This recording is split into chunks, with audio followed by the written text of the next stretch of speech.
Hi kids, welcome back to George's Marvellous Medicine. Today we're going to read chapter 7. It's quite a long one, but I've got my fun shirt on, ready for some silliness and for some excitement. Chapter 7, Grandma Gets the Medicine. Remember at the end of chapter 6, George was just walking into the living room. Chapter 7, Grandma Gets the Medicine, and it starts with a very thought-provoking picture. This is exciting. This is what we've been waiting for. Grandma sat hunched in her chair by the window. The wicked little eyes followed George closely as he crossed the room towards her. "You're late," she snapped. "I don't think I am, Grandma." "Don't interrupt me in the middle of a sentence," she shouted. "But you finish your sentence, Grandma." "There you go again," she cried. "Always interrupting and arguing. You really are a tiresome little boy." "What's the time?" "It's exactly 11 o'clock, Grandma." "You're lying as usual. Stop talking so much and give me my medicine.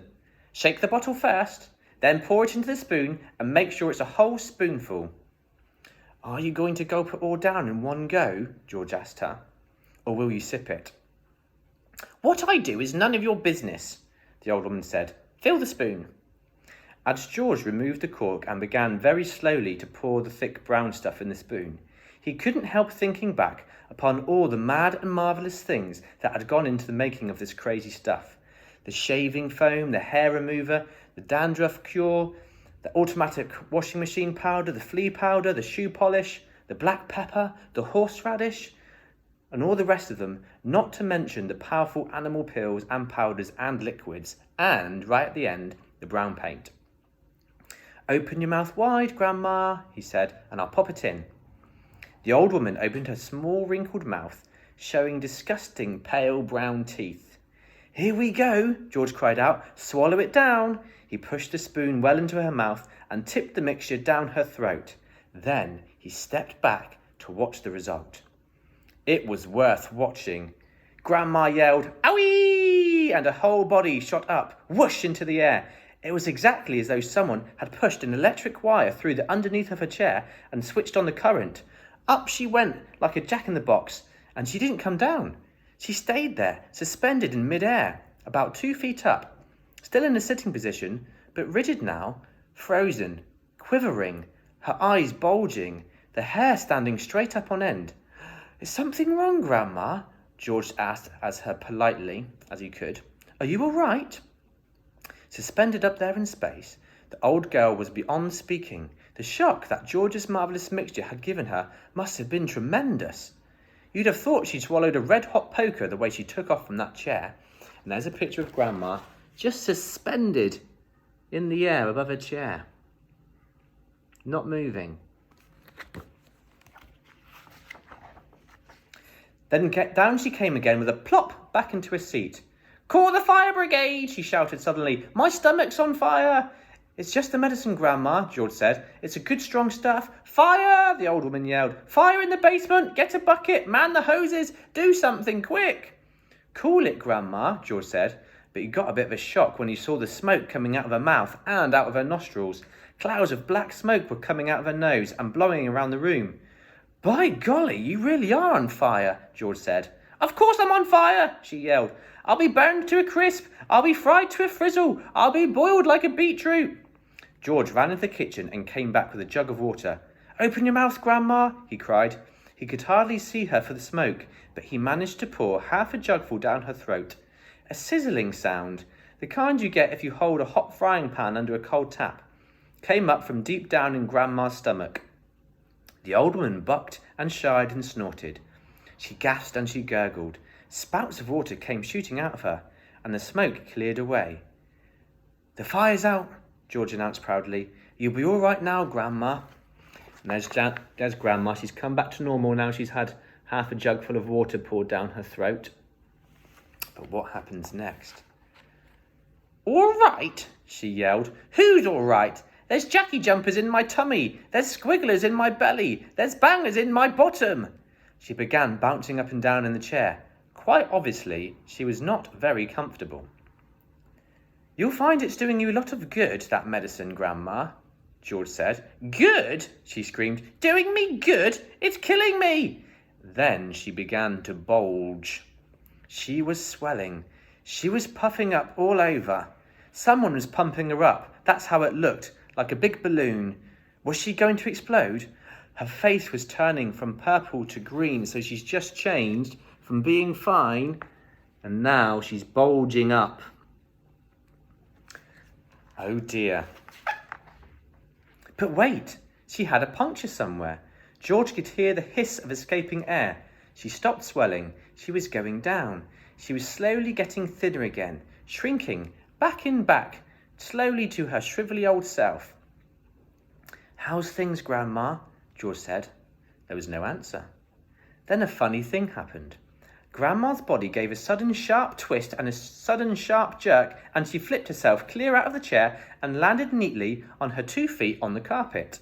"That's terrific, Grandma," George cried. "You haven't stood up like that for years. Look at you. You're standing up all on your own, and you're not even using a stick." Grandma didn't even hear him. The frozen pop-eyed look was back with her again. She was miles away in another world. Marvellous medicine, George told himself. He found it fascinating to stand there watching what it was doing to the old woman. What next, he wondered. He soon found out. Suddenly, she began to grow. It was quite slow at first, just a very gradual inching upwards, up, inch by inch, getting taller and taller, about an inch every few seconds, and in the beginning George didn't notice it. But when she had passed the 5'6" mark and was going on upwards, being 6 feet tall, George gave a jump and shouted, "Hey, Grandma, you're growing up. Hang on, Grandma, you better stop now or you'll be hitting the ceiling." But Grandma didn't stop. It was a truly fantastic sight, this ancient, scrawny old woman getting taller and taller, longer and longer, thinner and thinner, as though she were a piece of elastic being pulled upwards by invisible hands. When the top of her head actually touched the ceiling, George thought she was bound to stop. Look at Grandma now. George thought she was bound to stop, but she didn't. There was a sort of scrunching noise and bits of plaster and cement came raining down. "Hadn't you better stop now, Grandma?" George said. "Daddy's just had this whole room repainted." But there was no stopping her now. Soon her head and shoulders had completely disappeared through the ceiling, and she was still going.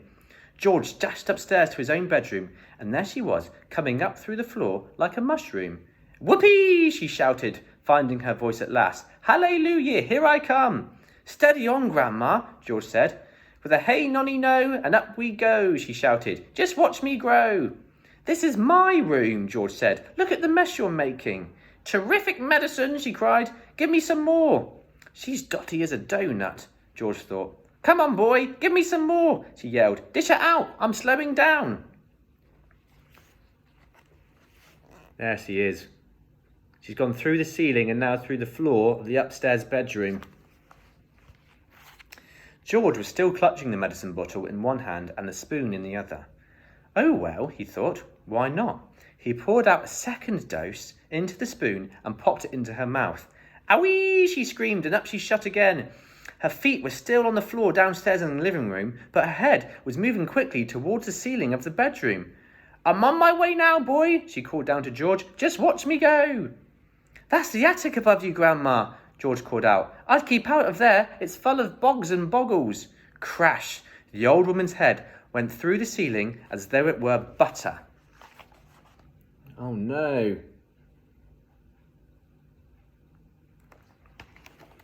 George stood in his bedroom gazing at the shambles. There was a big hole in the floor and another in the ceiling, and sticking up like a post between the two was the middle part of Grandma.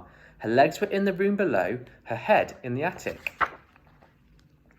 "I'm still going," came the old screechy voice from up above. "Give me another dose, my boy, and let's go through the roof." "No, Grandma, no," George called back. "You're busting up the whole house." "To heck with the house," she shouted. "I want some fresh air. I haven't been outside for 20 years. "By golly, she is going through the roof," George told himself. He ran downstairs. He rushed out of the back door into the yard. It would be simply awful, he thought, if she bashed up the roof as well. His father would be furious, and he, George, would get the blame. He had made the medicine. He had given her too much. Don't come through the roof, Grandma, he prayed. Please don't. And there's George outside, hoping that Grandma doesn't come through the roof. And that's the end of chapter 7. Chapter 8 is called The Brown Hen, so we'll leave it there.